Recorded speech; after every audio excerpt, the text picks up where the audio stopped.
Last week I was talking about trees, plants and seeds. This week I'm looking for bugs. What am I talking about? Watch this.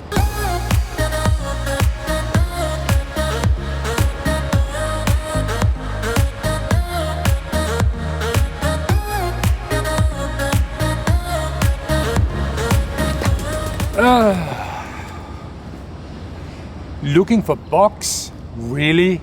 Yeah, really. Let's go to Stanford University for an explanation. Professor McKim worked at Stanford University for more than 30 years. He had a huge influence on the product design program. McKim asked his students to keep a bug list. A bug list is a list of things that bother you. It's a list of problems, big bugs and small bugs. And here's the thing, if something bothers you, it would likely bother others too.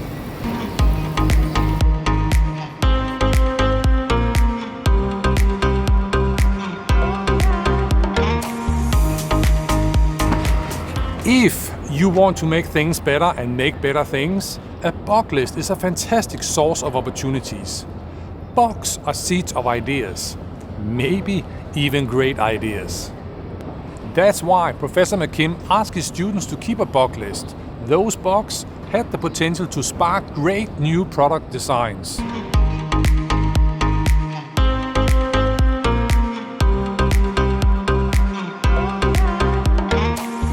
What do? I keep a bug list on my phone. I use the Note app. It's simple. It's just a list of bugs. So, what do I write down on my bug list? Firstly, I write down things that bother me. So just yesterday I was in a bank to pick up a form and I had to wait 20 minutes in a queue, even though I'm a priority customer. Yeah, that bothers me. It goes on my list. Secondly, I write down things that bother people I work with. This week I was talking to a manager who has a team that is too busy to think, so they're not generating enough new ideas. That bothers him. I put it on my list. Why do I add other people's bugs to my list? Because I help managers and leaders be more effective. So if I can help them with their bugs, I add more value.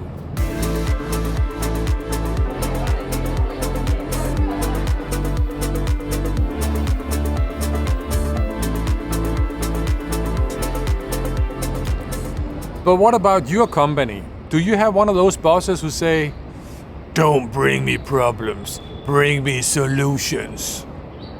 Let me show you Claudia Kochka, who ran innovation at Procter & Gamble for many years. She called the innovation lab for the company Litter Box. Yeah, Litter Box. Why the Litter Box? Because people in P&G would bring all their stinky stuff to Claudia and the Litter Box. Claudia didn't say, "At the innovation lab, we only implement solutions." Instead, she said, "Bring us your problems. We love your problems."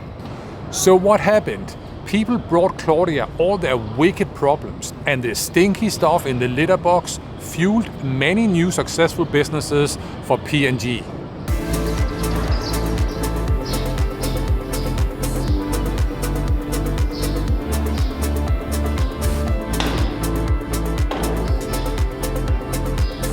Jeremy Otley is a Stanford professor and one of the authors of Idea Flow.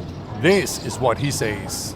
To anybody who says, "I don't want to hear problems, I want solutions," I would say, you want to look for another job. Yes, a great manager loves problems. They are the seeds of ideas and innovation. So what? I'll suggest you start a personal bug list. Some of those bugs will be seeds of great ideas. And if you are the manager, maybe it's time to get a litter box in the office where your team can dump their stinky stuff.